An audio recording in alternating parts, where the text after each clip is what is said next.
Hope you guys are doing well. Welcome back. So in this video, I'm going to show you that how you can add any kind of product into add to cart and how you can add your product into cart.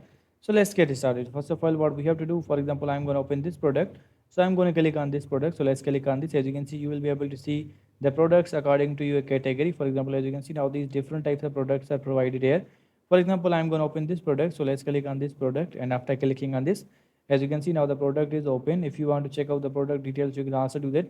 Like this is the price, and these all things are mentioned here, how many these products are sold, and size, and everything is mentioned here.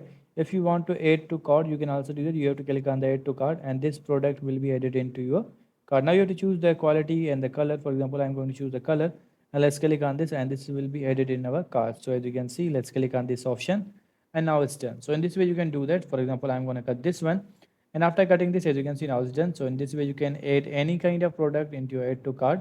I hope you guys understand this video, that how you can open the product and how you can add that product into your cart section. So see you guys in the next video.